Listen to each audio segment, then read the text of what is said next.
So is everything bad news? Well, we're going to talk about that and more on today's episode of the Geek Watch Podcast. This is the Geek Watch Podcast with Brian Hatcher. Greetings, Geek Watchers, and welcome to episode 265 of the Geek Watch Podcast. I'm Brian Hatcher, and with me, as always, Geek Watch's very own resident geek goddess, Mandy Petrie. Hello, Brian.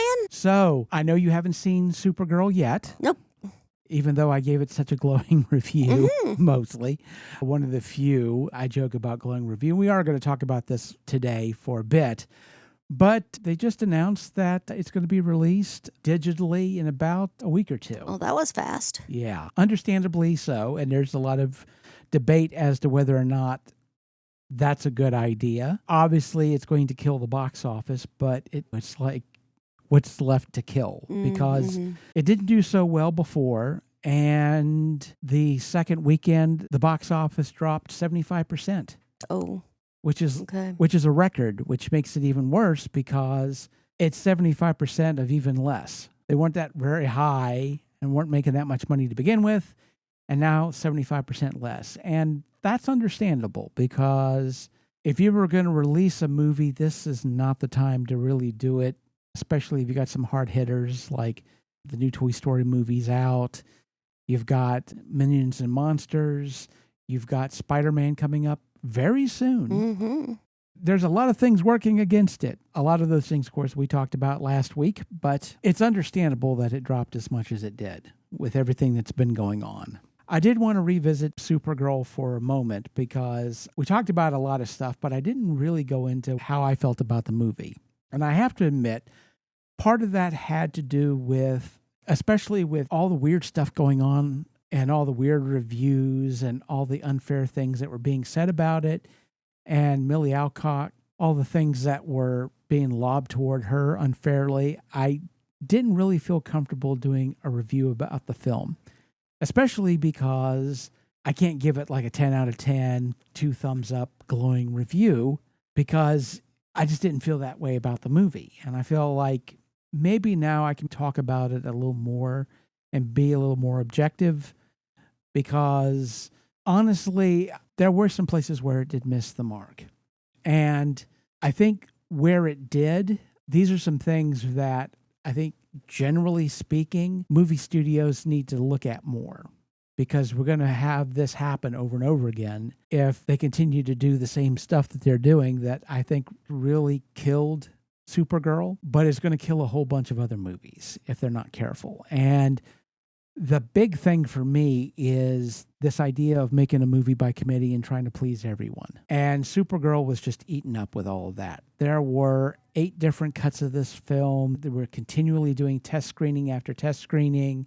They were cutting stuff out. They were refilming stuff. There was like 30 minutes completely cut out of the film. They shortened it up.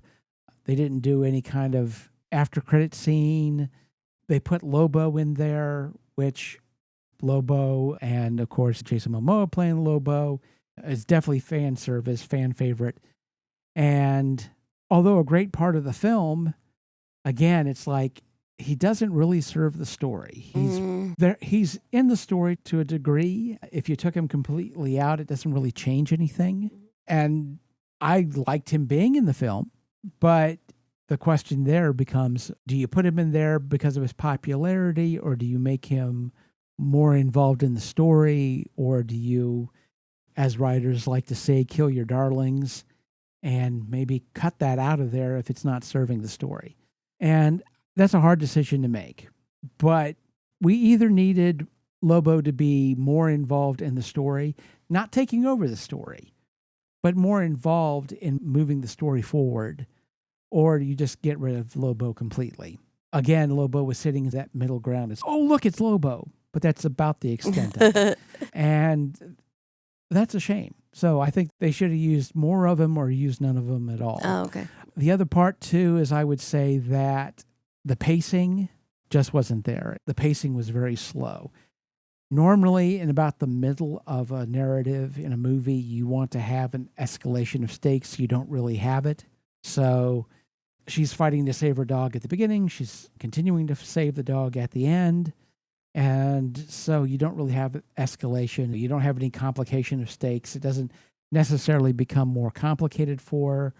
There are times in the story where things get more complicated, where she's having to do something on a planet with a red sun, and of course her powers go. But then she winds up near a yellow sun and her powers come back. So her powers are coming and going all through the... When we want a kick-ass fight scene, we'll let her have a yellow sun so she can have a kick-ass fight scene. But if we need to make this tougher for her, then we'll put her on a planet with a red sun. And if we want to make things really tough, and this is going to be a spoiler, but if you've read the graphic novel, they put her on a planet with a yellow sun and a green sun. Oh, kryptonite. Yeah, so apparently there are kryptonite suns out there. So they don't really explain it, but the radiation of a green sun is very much like kryptonite. Wouldn't that be like an asteroid? What would... It's an actual green star. Okay. It isn't technically a chunk of Krypton. It's That a goes star. against the laws of physics in this fantasy world. How dare they? But here's the thing. This planet it's the planet where the main battle is going to take place. And it has a green sun and a yellow sun. Green sun on one side, yellow sun on the other. So And during the day you have powers and at night you don't, like a vampire? well, I mean, there's no night. But that was one problem I had with the plot, and I think a lot of people had. Here she is in this situation where her powers are gone. She can barely move. She's being poisoned by the green sun. And how does she get out of it? Well, enough time passes, the green sun sets, and the yellow sun rises. Mm-hmm. Which, great, but she doesn't really get herself out of this mess, and nobody else gets her out of this mess. She just kind of has to kill... Deus Ex Machina. Yeah, well, we just got to wait long enough. And you know that's going to happen, obviously. So there's no surprise. Oh my God, the green sun set and the yellow sun rose. I didn't see that coming. Well, of course you did. So, yeah, the pacing's kind of screwy. Again, you have this idea of, hey, let's cut this and recut this. Let's try to please everybody. And in doing so, wind up pleasing nobody. And then when they decided to release it was a disaster. And taking it out of theaters, putting it online, people are saying, well, that's just going to bury the movie. But at the same time, it's better to pull the movie than have it get run out of town on a rail. But maybe Supergirl was a little bit too similar to Superman to make it the next movie. We're going to do Superman, but make it a little bit different.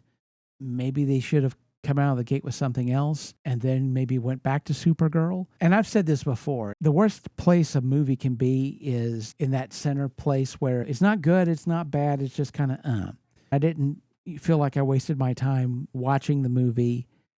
What it comes down to me is that here's a movie that wasn't bad enough that it deserved the reviews that it got, but it wasn't good enough to get out from under the shadow of those reviews. And that's what made it a very difficult movie for me to talk about, because this idea that the fans can control how a movie is received even before it comes out in the theaters, because believe me, a lot of the side eyes and the trash talking happened before the movie ever came out. And what really bothers me is that it's happening again with Christopher Nolan's Odyssey. Right, yeah. Yeah. Which everyone's got something to say about, even though no one's ever seen a frame of this movie. I don't even think there's a trailer out for it yet. I haven't seen one, if there is. I've seen a poster or two, but I don't even think there's been a trailer out. But oh no, it's a terrible movie because Helen of Troy is played by a woman who isn't lily white, which of course we all know Greek women have that lily white skin. Oh, yes. Mm-hmm.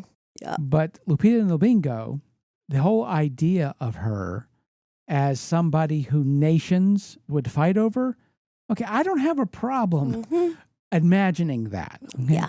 Yes. A movie is getting trashed before anyone has seen it, literally because of the color of an actor's skin. Yep. Literally, that is it. And yet, oh no, this is not about being racist. This is about wokeism and things like that. It's literally about the color of her skin. It doesn't get more blatant than that. Now, what worries me is that if this movie doesn't do well and movie studios get this idea that, oh, we got to cater to people more and we've got to go to the least common denominator just so that we can make money in a movie, then we're cooked. We are cooked. because you think movies are dull and boring now.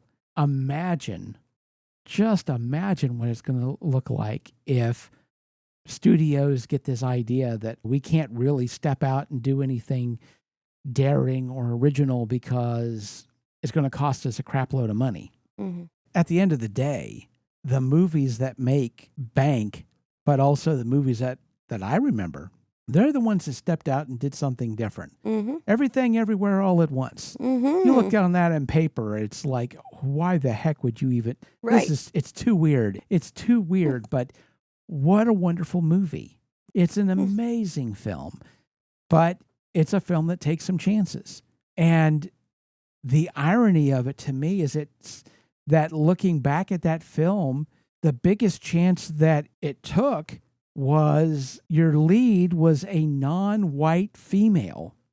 And she was over 35. Yeah, it's like she doesn't tick any of the boxes except for the one that's most important. She's Michelle fucking Yeoh. Yes. That's the only box she's ever needed to tick off in her life, right? And the movie was amazing, was well written. It was shocking and surprising all the way through. And the acting all the way across was amazing. What a cast. And it earned every Oscar that it got. But you're not going to see films like that if you are trying to play it safe. Right. Because good movies don't play it safe, and that's what makes them good. They give you something different. And I would hate to see studios playing it safe, because the one meal that you can serve to everybody is the blandest meal that you make. While I was on vacation with my family, we were looking through movies one night, and we pulled up Mars Attacks. Oh, yeah. Love this movie, Brian. And as we were watching, I was like, man, this is one heavy-hitting movie, and not just all the amazing actors in it, and the Danny Elfman and Tim Burton and all these, just all around, the whole cast and crew. And it made me start thinking, if we looked at movies like fantasy football and taking one movie and put all the decorations that everyone's accolades and awards that everyone's got who worked on that movie, what is the most decorated movie of all time? And I posed that question on Facebook, and someone, because I was like, man, Mars Attacks has to be up there. It has to be. Look at all the people in that. All the Academy Award winners before they were Academy Award winners even. And someone said, well, it's obviously Avengers Endgame. And so I went to ChatGPT and I asked the question, and it is, Endgame is, of course, everyone, the directors, writers, award winners, just everyone's in it. John Hurt everyone was in that before they passed away and everything. But Mars Attacks was like number 20. It was still up there. But looking at that and just seeing, all those stellar performances, and that was our ADHD moment of the podcast this day. Yeah, about those all-star casts. I think number 2 was actually Don't Look Up. Yeah, the Netflix movie Don't Look Up. I think that was number 2. Think about this.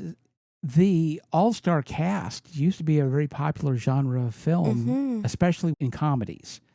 Yes. I'm going back all the way to It's a Mad, Mad, Mad, Mad World, which was a comedy all-star cast, obviously. But even movies like The Cannonball Run, where you'd have massive comedy cast, you'd have all these different players, and introduced American audiences to Jackie Chan.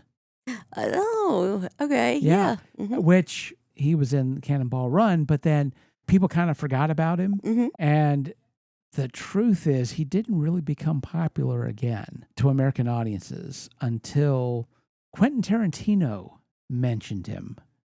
Basically, he gave him an award in the MTV Movie Awards as a filmmaker and an actor. And you saw clips of all these crazy stunts that he had done, and even stunts that he didn't walk away from, where he did some crazy stunt, broke his leg, and had to be carted off. And that happened more than once. And that really started his American acting career in a massive way, because people hadn't really heard of him.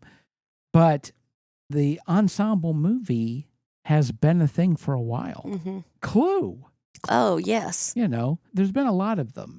and we've talked about this before. Obviously, Marvel has banked on this whole idea of the ensemble movie. It's been what's driven them from the beginning. I mean, from the minute they mentioned the Avengers, the idea that you could have more than one superhero in a movie, people freaked out. Yes. And the Avengers films became those big ticket hero movies. And when that wasn't enough, then they brought in all the heroes. And then when that wasn't enough, Deadpool 3 kind of fell into that same thing. We'll bring in all the Fox characters and characters that you'd forgotten about. You're like, oh my God, I can't believe they brought them. Or they do a little bit of fan service. And let's make Henry Cavill the Wolverine. Yeah. Great stuff, admittedly. And now we've got this new Avengers film coming out, which they're saying Marvel's coming back to Hall H for Comic-Con San Diego. And we're going to get a trailer, which tells you just how much superhero movies are struggling, including Marvel, because they didn't used to do Hall H because they were like, we don't need Hall H anymore. Now they do. But again, and we've talked about this before, they have been hot-shotting the territory, as they say in wrestling, after they introduce all the Fox characters and mutants into Marvel, and they have the big movie that has all of those characters. Now what do? There's not any place you can really take it after that.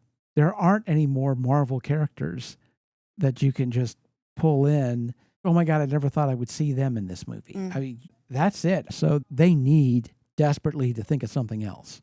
But superhero movies, and I have in the past on this very microphone that I'm speaking into now, have said that this whole idea of superhero fatigue is overrated. And I still believe that to a degree, because I believe that if you put out a good superhero movie, people are going to come see it. Yes. But at the same time, you're going to have to back off from some things. You need to start looking at story again, and you need to start looking at redeveloping some narratives. Story, not spectacle. Yeah, because you can't maintain spectacle forever, and they're getting to the end of their rope when it comes to that stuff. And to tell you the truth, a lot of what Marvel has done has hurt a lot of other movies out there, including DC. This idea that a movie has to make $1 billion to be successful. That's how you know you've made a really good movie. Does it make $1 billion? And not very many movies can do that. Maybe like a trilogy of films, you could see something like that happen where maybe they all hit the $1 billion mark. But like a long franchise, everything is going to be $1 billion. Everything is going to hit like that. No. And if you want to do good storytelling, that's not going to happen. You can't have a spectacle movie every time. You need to have those little movies that you're not spending $200 million on, but can still perform at the box office and can help fill in some storytelling and give you those quieter moments that help carry a story along. We just don't have that mechanism. We don't have that machine going. No, we've got to come up with the biggest, most event movie that we can come up with every single time. And that's just not sustainable. And we've already seen that it's not sustainable. But with all of its flaws, Supergirl was one of those kind of movies that I'm talking about, where it wasn't cosmic stakes all the time. And this was the problem I've had with Doctor Who for the longest time. How many times have they destroyed the universe and brought it back? You can't keep doing that. And it hurt Doctor Who to the degree that is now out to tender. And there's all these rumors now about what's going to happen with Doctor Who. And a lot more of the truth is starting to come out at this point. But they're going to have to figure some stuff out. And spectacle and that big fight mentality, it's not sustainable. So what do you do instead? And the irony of all of this to me is people are looking at a lot of what's going on with Supergirl, and people are eyeing the Avengers film and wondering what's going to happen there. And there's a lot of negativity in all of this. And admittedly, I have in my heart some of that negativity, and some of that negativity has spilled out into the very microphone in which I am speaking into now. But let me borrow your geek colored glasses here for a moment, because it's not all bad news. For people who enjoy watching geek stuff, the new season of Vox Machina, holy cow, amazing. Now that we've gotten season 2 of X-Men 97, wow. Ooh, I haven't watched it yet. I'm so excited. Yes. I'm so excited. Good stuff. Uh-huh. We've just gotten a new trailer for the new Godzilla Minus Zero. Okay. Godzilla Minus One, a relatively low-budget film, but to my mind, the best Godzilla movie. You couldn't tell it was low budget. It looked great. Yeah. Mm-hmm. And that's a lesson I wish that Hollywood would pick up on, that I was hoping that they would, but hadn't quite yet, apparently, is that you can do big movies without spending big bucks on them. It can happen. You can get creative. And I am not going to sit here and just let the world just run me over and tell me that the age of the creative is over, that creative movies don't make money anymore, that creative people are being squeezed out by AI, that the idea of creativity and art in movies and television, those days are gone. But I don't think that's the case. I'm seeing too much interesting things coming out. Mm-hmm. I'm seeing YouTube creators coming out with some of the best movies that have ever been out in theaters. I mean, in the horror genre. Oh, yeah. I'll see a short film, and then the creators help us raise money to make the full-length film, and they're so good. And 2 of the best horror movies this year have been from YouTube creators, Backrooms and Obsession. Yeah. Both amazing films, but films created by people who started out on YouTube. Iron Lung, Markiplier, that did extremely well. And it's basically done by people who had to figure out how to film on their phone and on cheap cameras. How do you make a big budget film when you don't have a budget at all? Mm-hmm. And they've had to get creative, and that creativity is showing up on screens. And so maybe studios will start looking at this and realize, hey, wait a minute, we can possibly make some really great stuff without having to pour a ton of money into it and thus take a massive amount of risk. And so we can take more chances and we can make some bigger swings, because even if the movie doesn't please everyone, we can make our budget back and a pretty decent profit off of it, because we don't have so much money front loaded into all of this. We can still make good movies. And we're already seeing this independent spirit, people being able to make some really amazing good movies that are doing well in the box office that didn't have $200 billion to throw at a movie. And you can't tell, because where they didn't have money, they had creativity, they had imagination, they had a passion and a love for a story that they felt like they wanted to tell.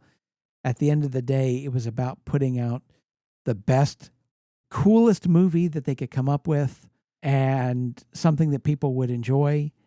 It wasn't about a ledger at the end of the day. It was about coming out with something really good and finding a way to get it in front of people so they could see it. And honestly, until studios figure out that they can do the same thing, they're going to continue to make a lot of bland, uninteresting, uncreative films, or they're going to continue to make these massive, bloated budget films that some of them will hit the pay window, but a lot of them won't. And it only takes 1 or 2 of them to completely wreck a studio. Are they going to learn this lesson, however, before it's too late? Well, I guess we'll see. We shall see. And with that said, we come to the end of episode 265. Thank you for listening, and tune in next time for the latest in geek news and views with the Geek Watch podcast. From Andy Petrie, this is Brian Hatcher, reminding all the Geek Watchers out there, we're all geeky about something. Be proud of yours. See you next time. Thank you for listening to the Geek Watch podcast. If you enjoyed this program, don't forget to like and subscribe on your preferred platform and share this podcast on your social media. For links to all the ways you can listen to the Geek Watch podcast, as well as leave comments and suggestions, visit our website at geekwatch.net. The Geek Watch podcast is a Hanging J production.